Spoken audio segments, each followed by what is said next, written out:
Hi guys, सब बच्चों को प्यार भरा नमस्कार। कैसे हैं आप सब? उम्मीद करता हूँ सभी लोग बहुत अच्छे होंगे और आने वाले अटेम्प्ट के लिए आप अपनी पुरजोर तैयारी और मेहनत लगा रहे होंगे। बस एक चीज याद रखना पुत्र, फोकस के साथ डिसिप्लिन रहकर जो है आगे बढ़ते रहिए और इस अटेम्प्ट में आप जरूर पास होंगे। ठीक है ना? और आपकी उस तैयारी को और अच्छा करवाने के लिए तो हमने एक बीड़ा उठाया था कि हम 21 डेज चैलेंज लाएंगे। जी हाँ, 21 डेज, आपने सही सुना, 21 सेशंस जिसके अंदर होंगे एक सब्जेक्ट के लिए नहीं, दो के लिए नहीं, पूरे 3 सब्जेक्ट के लिए, जो भी सब्जेक्ट्स मैं आपको पढ़ाता हूँ, यानी कि सीए इंटरमीडिएट ग्रुप 1 का आपका एडवांस अकाउंट और सीए इंटरमीडिएट ग्रुप 2 का कॉस्टिंग और एफएमएसएम, जिसमें एडवांस अकाउंट के 19 सेशन हम ऑलरेडी कर चुके हैं और इतने ही सेशन हम कॉस्ट और एफएमएसएम के भी कर चुके हैं।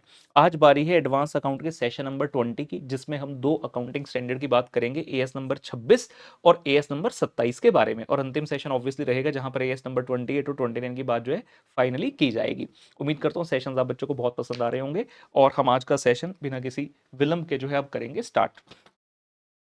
आइए जी, तो एएस नंबर 26 और 27 इन डे नंबर 20, जो कि हमारा टारगेट है, हाईलाइट एक बार कर लें। एएस नंबर 26 इंटेंजिबल एसेट, जैसा कि नाम से क्लियर है, it talks about all such assets which are intangible. And जो भी आपके टेंजिबल हैं उसकी बात कौन करता है? As number 10। अब मेन बात मुद्दे की है कि एएस 26 इंटेंजिबल एसेट्स कब आपने रिकॉग्नाइज करना है, क्या उसकी कॉस्ट रहेगी, वो सब बातें तो करता ही है, साथ ही साथ उसकी अमोर्टाइजेशन की बातें भी कर लेता है। जैसे एएस नंबर 10 पीपीई में डेप्रिसिएशन की बात भी वहीं पर कर दी जाती है। पहले एएस नंबर 6 होता था लेकिन बाद में वो डिलीट कर दिया गया, तो एएस नंबर 10 में ही डेप्रिसिएशन की बात की जाने लगी। वैसे एएस नंबर 26 में इंटेंजिबल एसेट के साथ साथ उसकी रिकॉग्निशन की बातें पुत्र कर दी जाती है। ठीक है ना? और as number 27 financial reporting of interest in joint venture की बात करते हैं कि कई बार ऐसा हो जाता है कि एक ऑर्गेनाइजेशन बाकी किसी और एक या एक से ज्यादा ऑर्गेनाइजेशंस के साथ मिलकर अगर कुछ काम करते हैं तो हम कहते हैं कि भैया आपने जॉइंट वेंचर कर लिया। दोनों कंपनीज की अपनी अपनी आइडेंटिटी अलग रहती है, किसी भी प्रकार से दोनों एक दूसरे को कंट्रोल नहीं कर रहे हैं, लेकिन कुछ भी ऐसा काम कर रहे हैं जहां पर उनका जॉइंट कंट्रोल है, तो हम कहते हैं कि आपको अपनी फाइनेंशियल स्टेटमेंट में उसका भी जो है ब्यौरा देना होगा, वो भी चीजें आपको डिस्क्लोजर और प्रेजेंट करनी होंगी। तो किस तरीके से करते हैं वो सही बातें हम आज के एएस में जानेंगे by the reference of few questions. आइए जी, तो सबसे पहले हम कहते हैं जी, पहला प्रश्न हमारे सामने, explain in brief the features of the jointly controlled operation. अब जब आप जॉइंट वेंचर पढ़ते हैं वहां पर तीन तरह की चीजें हैं, जेसीओ, जेसीए या जेसीई। पहला है JCO, JCO means jointly controlled operations, फिर जॉइंटली कंट्रोल्ड एसेट और जॉइंटली कंट्रोल्ड एंटिटी। तो पहले वाले जेसीओ मतलब कोई एक पर्टिकुलर ऑपरेशन है जिसको आप मिलकर कर रहे हैं, कोई एक पर्टिकुलर एक्टिविटी, एक टास्क है।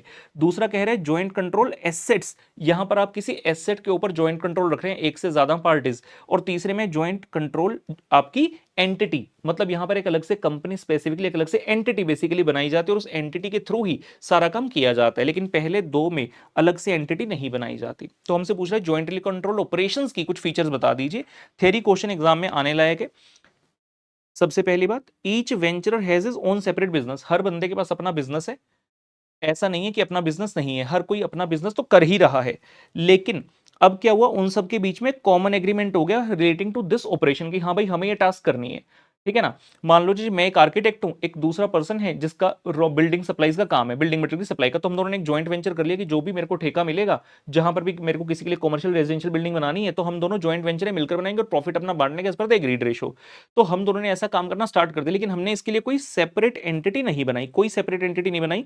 हर वेंचरर के अपने अपने एसेट है, वो उसको अपने आप से मेंटेन करता है, मतलब एक दूसरे में ताका झांकी नहीं है। Each वेंचरर records only his transactions without any separate set of books maintained for the joint venture business. आप अलग से कोई भी बुक स्पेसिफिकली इसके लिए नहीं बनाओगे, आप अपनी बुक्स में अपना रिकॉर्ड करोगे। मतलब मान लो मैंने जो खर्चा किया है, मैंने जो इनकम कमाई, वो मैं अपने यहाँ रिकॉर्ड करूंगा। आपके जो एसेट्स हैं आप उनको यूज करेंगे इस पर्टिकुलर एक्टिविटी के लिए। अगर आपकी कोई लाइबिलिटी है उसे आप अपना मीट करेंगे खुद से। जो भी जॉइंट वेंचर के खर्चे होंगे वो अपने फंड में से यूज करेंगे, जो भी आपका शेयर बनेगा। और फाइनली जो भी आपको रेवेन्यू या इनकम मिलेगा वो आप शेयर कर लेंगे एज पर द कॉन्ट्रैक्ट, जो भी आपका रिटर्न कॉन्ट्रैक्ट हुआ होगा कि इस रेशो में आप लोगों इसको प्रॉफिट को शेयर करने वाले। तो बहुत ही आसान सी बात रही। उसके बाद हमारे सामने एक अच्छा प्रश्न आता है जी, when should the intangible asset be recognised. ये भी अच्छा प्रश्न है कि इंटेंजिबल एसेट को रिकॉग्नाइज कब करना है।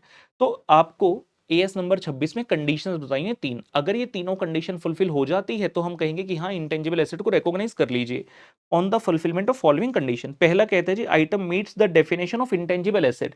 कहता है जिस चीज को आप इंटेंजिबल एसेट के तौर पे रिकॉग्नाइज करना चाहते हो ना, it should meet the definition. अब डेफिनेशन में क्या लिखा है?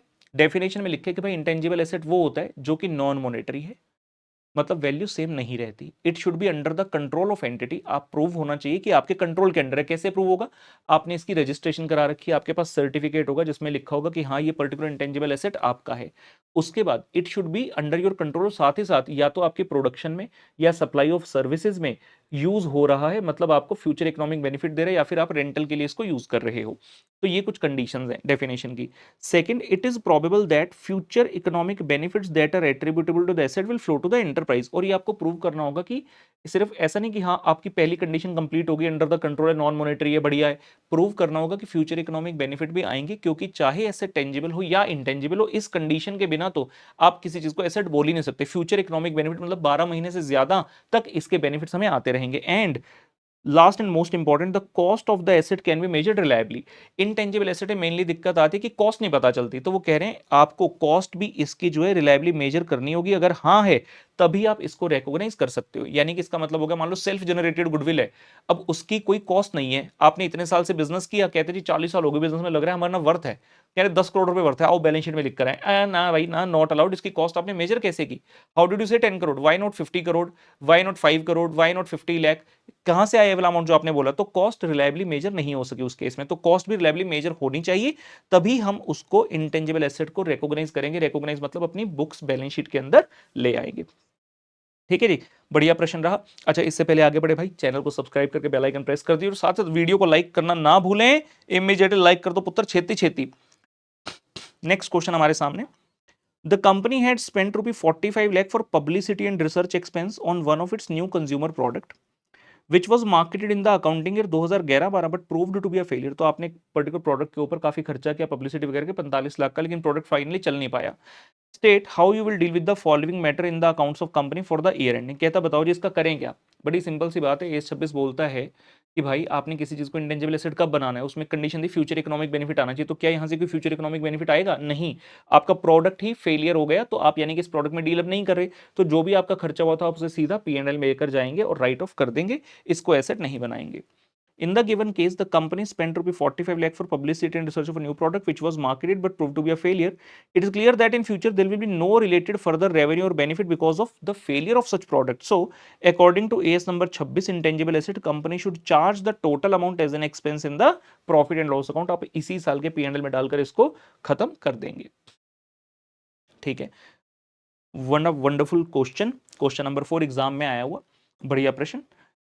स्विफ्ट लिमिटेड एक कंपनी है, acquired a patent at a cost of 80 lakh for a period of 5 year and the product life cycle is also 5 year. ठीक है, आपने एक पेटेंट एक्वायर किया, पेटेंट खरीदा, तो कितने पर खरीदा? आपने पे किए 80 लाख रुपए।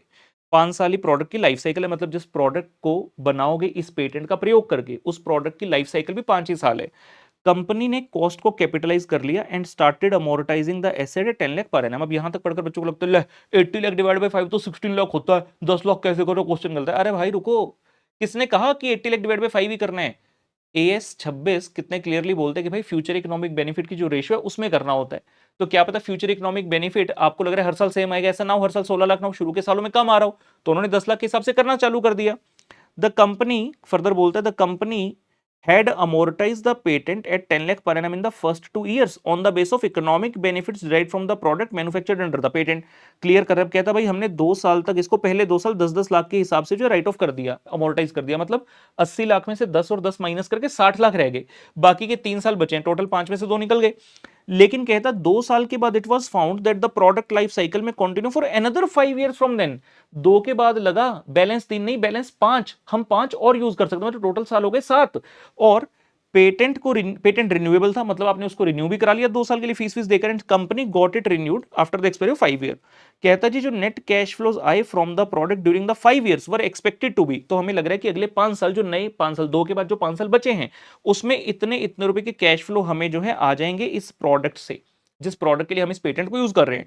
तो क्वेश्चन आपसे पूछता है भाई बताओ find out the amortisation cost of the patent for each of the. पहले 2 साल का तो उसने दे दिया 10 लाख 10 लाख, 80 में से उस 10 और 10 को माइनस करके 60 लाख बचा, बाकी का जो 60 लाख बचा उसको आप अगले 5 साल में इस रेशो में जो है बांट दोगे। इस तरह से आपका उत्तर जो है पुत्र आएगा। आइए देखते हैं, कम ऑन जी। तब उत्तर क्वेश्चन के अंदर जी कॉस्ट ऑफ द एसेट है 80 लाख, अमोर्टाइजेशन होगी पहले 2 साल में 10-10, तो बैलेंस जो अनअमोर्टाइज अमाउंट हमारे पास रह गया वो आया 80 -10 यानी कि 60।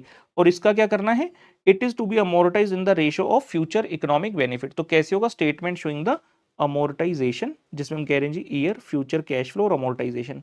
पहले 2 साल में तो कोई दिक्कत नहीं है, 10 लाख 10 लाख क्वेश्चन ने खुद ही बता दिया, और यहाँ पे फ्यूचर कैश फ्लो हमें नहीं बताए थे क्योंकि उस रेशो में हमें करना होता, लेकिन क्वेश्चन ने डायरेक्टली अमोर्टाइजेशन बता दिया। अब हुआ क्या, यहां तक करने के पश्चात आपको ये लगा कि ये तो अगले 5 साल और चल सकता है, और अगले 5 साल के बेनिफिट 3 4 5 6 7 साल के ये दे दिए। अगर आप इनको ऐड करते हो तो ये आता है 200 लाख रुपए। तो टोटल बेनिफिट है 200 लाख, जिसमें से 36 लाख का है आपका ईयर 3 में। आपका बैलेंस अनअमोर्टाइज रहेगा 60 लाख, तो उस 60 लाख को आप इस रेशो में बांट दो, 36 डिवाइड बाई 200। फिर अगले में 46 का, तो 46 डिवाइड बाई 200, 44 डिवाइड बाई 200, फिर अगले में 40 है, 40 डिवाइड बाई 200, लास्ट में 34 डिवाइड बाई 200। और कितना अमाउंट रहेगा, तो 60 लाख। तो 60 लाख रुपए को आप इस रेशो में कन्वर्ट करेंगे, ये वैल्यूज उत्तर आपके पास आ जाएंगी। मतलब ये हमारी वैल्यू है अमोर्टाइजेशन की, हर साल हम इतना इतना अमाउंट पीएनएल में लेकर जाएंगे इस पेटेंट के 80 लाख रुपए की कॉस्ट के कारण। ठीक है जी, बढ़िया प्रश्न है, एग्जाम में आया वो, एग्जाम में फिर से आने लायक। आइए आगे देखते हैं। क्वेश्चन कहता है जी identify which of the following is or are not a feature of jointly controlled asset. इनमें से कौन सा ऐसा पॉइंट है जो कि जॉइंट कंट्रोल्ड एसेट की फीचर नहीं है। पहला, there is a separate legal entity, तो ये जॉइंट कंट्रोल्ड एसेट की फीचर नहीं होती। सेपरेट एंटिटी सिर्फ बनती है किसमें, जेसीई, जॉइंटली कंट्रोल्ड एंटिटी वाले में, इसमें मतलब ये वाला पॉइंट आपका नहीं है, means it's not a feature, मतलब ये करेक्ट ऑप्शन है। दूसरा, इसको हम लिख लेते हैं सी, मतलब correct, there is a common control over the joint assets, ये तो करेक्ट ऑप्शन। या आप कैसे लिखना चाहते हो, ऐसे लिख लेते हैं, इनकरेक्ट फीचर। उसने ये बोला ना कौन सी इनकरेक्ट फीचर है, तो ये हमारा आंसर करेक्ट है। अब कैसे समझाऊं, समझने की कोशिश करो। ऑप्शन करेक्ट है, बट हाँ ये इनकरेक्ट फीचर है। दूसरा, there is a common control, ये तो करेक्ट फीचर है। तीसरा, expense on jointly held assets are shared by the venturer, ये भी उसकी करेक्ट फीचर है। In their financial statement venturer shows only their share of asset in total income earned by them along with the total expense incurred by them, बिल्कुल सही है।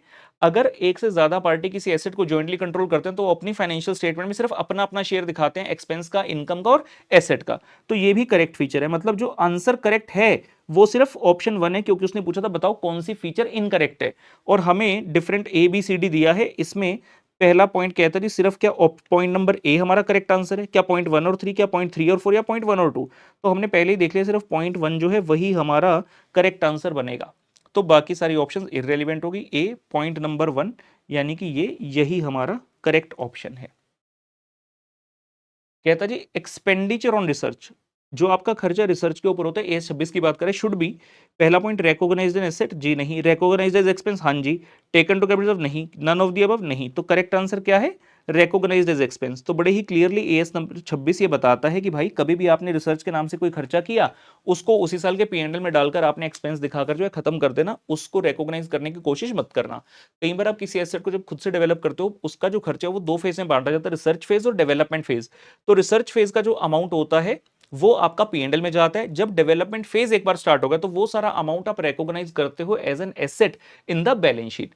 उस तरह से ये वाला चीज चलता है। तो रिसर्च का खर्चा तो भाई एज एन एक्सपेंस ही आपका पीएनएल में जाएगा।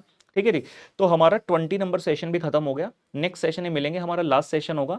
And I sincerely believe that आपको इन सेशन से बहुत हेल्प मिलेगी। अगर किसी बच्चे ने बीच का कोई भी सेशन है, शुरू का कोई भी सेशन छोड़ा है, तो पुत्र प्लीज रिक्वेस्ट है देख लेना, एग्जाम में बहुत ज्यादा हेल्पफुल होगा। और अगर आपके कोई फ्रेंड्स हैं, जूनियर्स हैं, जिनको अभी तक नहीं पता, तो आई विल अर्ज अपॉन यू, रिक्वेस्ट करूंगा कि प्लीज उन तक भी भेजो, क्योंकि बहुत सारे बच्चों को ऐसे रिसोर्सेज नहीं मिल पाते। बच्चे सोचते रहते हैं कि यार कुछ क्वेश्चंस करने को मिल जाएं, कुछ हमें गाइडेंस मिल जाए। तो ये session, and not only for advance account costing FM SM, सभी सब्जेक्ट के लिए बनाए बेटा, आप ही के लिए बनाए हैं। And now you have to use it. ठीक है जी, all the best for your upcoming examination. Bye bye.